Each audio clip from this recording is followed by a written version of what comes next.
Time for some real talk. You walk into the craft store with your child, you head to the yarn aisle because they're so excited, and suddenly there are hundreds of options staring back at you. Every color, every texture, every price point, and your child has already spotted the fluffiest, most adorable yarn on the shelf, and they want it.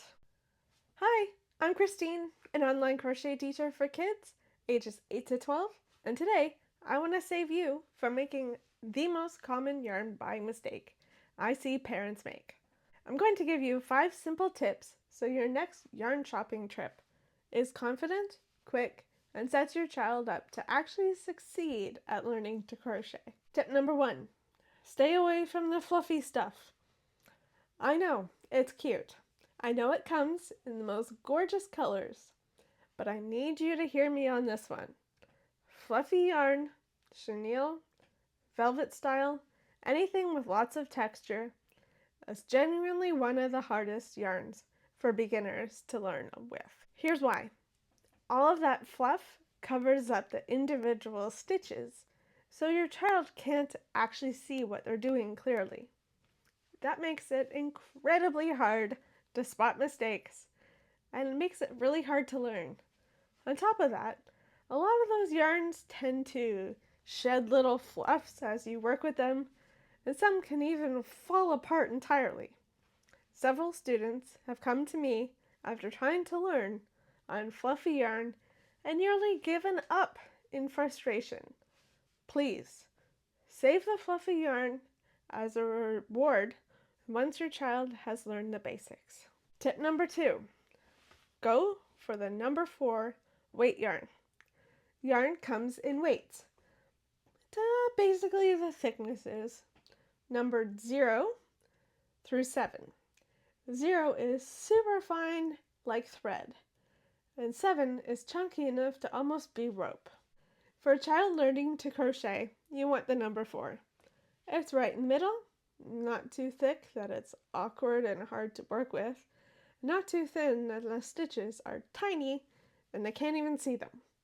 It's sometimes labeled as medium weight or worsted weight yarn. Here's an example right here. You'll find the weight on the yarn label. Look for a little picture of a ball of yarn with a number on it. That's the information you're looking for that will set you in the right direction. My next tip is to choose a light colored yarn. This may sound simple, but it makes such a big difference. Light colored yarn.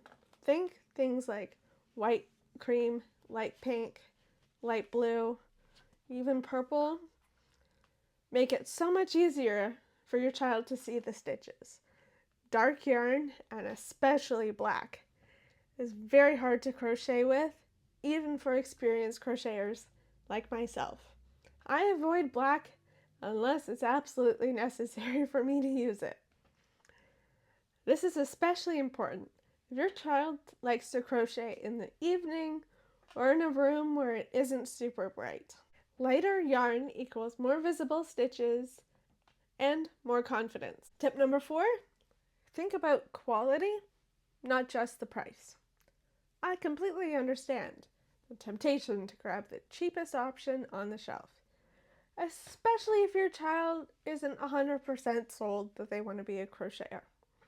Here's the thing though, very cheap yarn, think like dollar store yarn, can split into individual fibers or can fall apart entirely.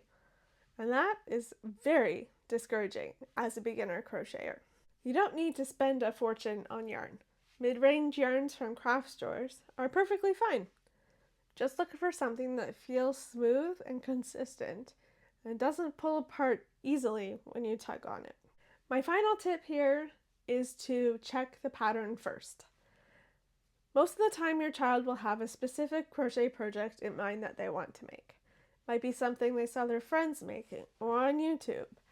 You want to make sure that you look up the pattern before you go to the yarn store.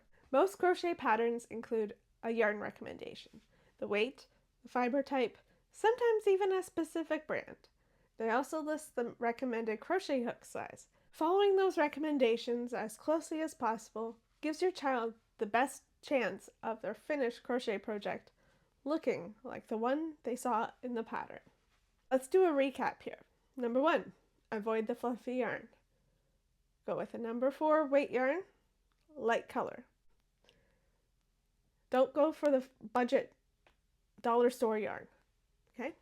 And number 5, check the pattern for the recommendation before you go to the yarn store. These 5 tips will help make your yarn shopping trip so much smoother. And if your child is ready to start learning with a teacher who will guide them step by step, every step of the way, including through exactly what yarn and supplies to use, check out my online crochet course, Crochet Made Easy, in the description below. It's built specifically for kids ages 8 to 12. Drop any yarn questions in the comments, and I can't wait to hear from you. And if you have any questions about my course, let me know. I can't wait to see you in the next video. Until then, happy crocheting!